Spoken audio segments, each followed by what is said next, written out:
Itu private life dia, saya tahu. Itu private life dia. So, janganlah dia apabila berada di tempat di luar negara, tempat persembunyian dia masih lagi nak mencuit perasaan orang ramai kan. Cukuplah, cukup. Balik, pergi ke mahkamah tu. Pergi ke mahkamah tu. Kalau polis dah kena double kawat lah tu.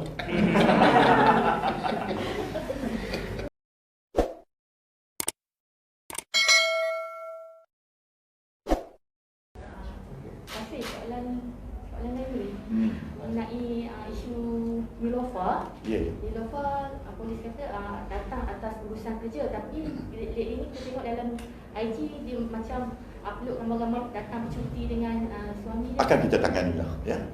Apabila keluar saja gambar-gambar tersebut, maknanya kehadiran beliau bersama suaminya itu melanggar SOP yang telah ditetapkan, ya, kita akan ambil tindakan. So saya ingin mengulas tentang komen-komen nakal, komen-komen nakal yang mengatakan terdapat approach yang tidak adil oleh polis dalam menangani kes-kes pelanggaran SOP ini.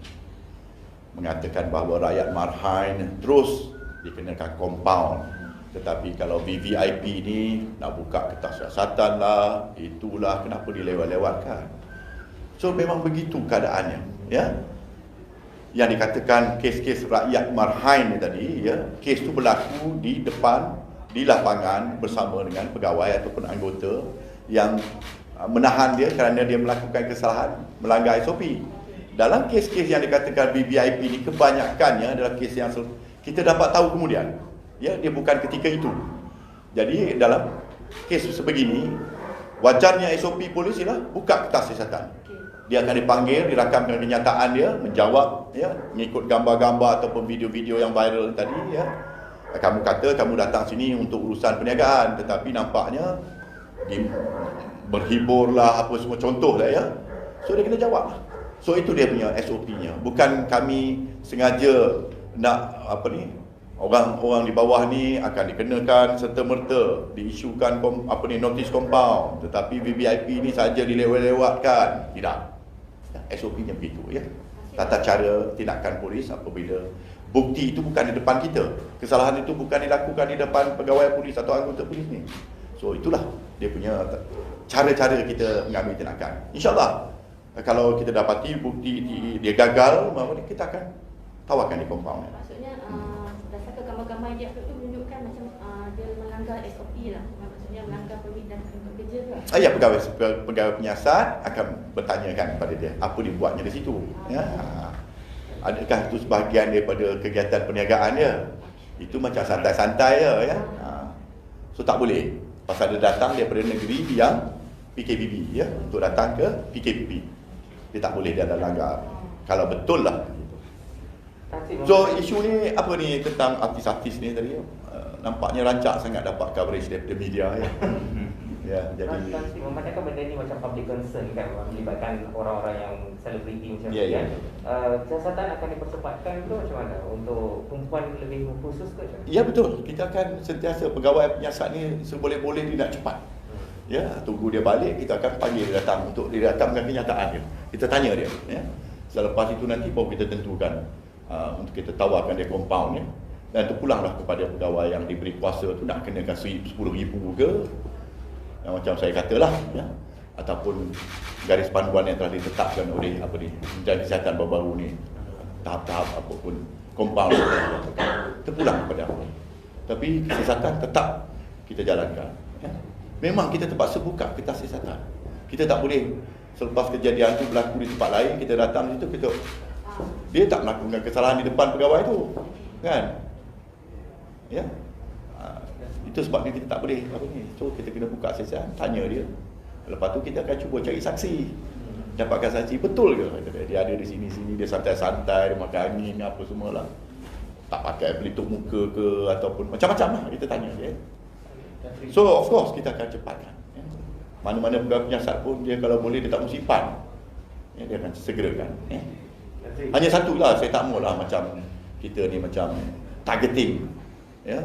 Polis ni digunakan untuk mensasarkan artis, mensasarkan politician, mensasarkan begini, tak mau. tak mau PDRM diperlakukan begitulah ya. Kita apply undang-undang ni dengan sama rata ya. Seboleh-bolehnya disegerakan. Dan saya berkenaan dengan kes Sajat difahamkan dipercayai dia ada dekat luar negara kan. Ya. So berdasarkan perkembangan kes tu setakat mana? Belum ada apa-apa lagi lah. Belum ada. Dia masih lagi bersembunyi ya. Kalau dia nak upload dia punya aktiviti dia di luar tu, tak apalah, kita tunggulah ya. Jerat takkan melupakan pelanduk. Dia baliklah. Yang saya heran tu, dia tidak berhadapan dengan satu hukuman yang boleh dia dipenjarakan 20 tahun ke, ataupun dihukum gantung ke. Kenapa? Kenapa dia mencuit hati perasaan masyarakat? Saya harapkan dia bertanggungjawab lah ya. Itu private life dia, saya tahu. Itu private life dia. So janganlah dia apabila berada di tempat di luar negara, tempat persembunyian dia masih lagi nak mencuit perasaan orang ramai kan. Cukuplah, cukup. Balik, pergi ke mahkamah tu. Pergi ke mahkamah tu. Kalau polis dah kena double kawat dah tu. Sebenarnya dia berada di Malaysia atau di Jalur Pulau Di luar. Di Pulau Dah. Tapi ada setengah pihak bertikai sebab sebelum ni katanya polis dah tahu keberadaan Sajat, tapi macam mana boleh lately ni boleh cakap dia dah lepas ke luar negara? Dia dah memang di luar negara. Maksudnya time tu kira Tak. Masa dia lari daripada mahkamah tu, kita tak dapat kesan dia. Hanya kita tahu lebih kurang dia di mana. Kita ada teknik menyesan kan. Kita tahu misalnya dia ada di Kedah. Kita nampaklah pergerakannya daripada Perak pergi ke Kedah. Kita cuba nak menahan dia di sepadan, tapi fahamlah sepadan kita bukannya ada tembok. Ya, sepadan kita kalau mereka yang apa tu menggunakan lorong tikus ni, sukar bagi kita apa ni. Satu itu kan Sri berkenaan dengan siasatan kes protes undi 18 Sri. Setakat ni individu-individu yang dipanggil tu dah macam mana siasatan proses dia setakat mana sekarang? Ada lagi ke yang nak dipanggil tu macam mana Sri? Setakat ni 4 ke dipanggil lagi. Lebih ya, lebih. Datuk Zin. Terima kasih. Siasatan masih lagi ongoing. Kita panggil lebih pada 4. Masuklah ahli-ahli politik yang hadir pada masa demonstrasi itu bersama dengan organizer dia. Masih lagi ongoing ya. Ramai orang yang terlibat, kita panggil lagi lah. Okay. Kita tengok ada juga ahli-ahli parlimen yang buat solidariti untuk tim-tim ni yang tu akan dipanggil juga tu macam mana? Yang hadir kita panggil. Yang hadir ke program tu. Yes, hadir. Dia kalau dia nak protes ya, dia boleh protes. Jangan langgar SOP je lah. Itu ya MKM. Ya, kita macam saya katakan sebelum ni, kita menghormati prinsip-prinsip untuk orang exercise dia punya hak dia di bawah lembaga di dalam perlembagaan dia boleh. Tetapi kalau dia melanggar SOP berhubung dengan COVID ni tadi, kita terpaksa lah ambil tindakan ya. Dengan terangan misalnya ya, kita ambil tindakan. Ada apa-apa? Okay. Alright, thank you. Thank you very much, Baik. Nasri.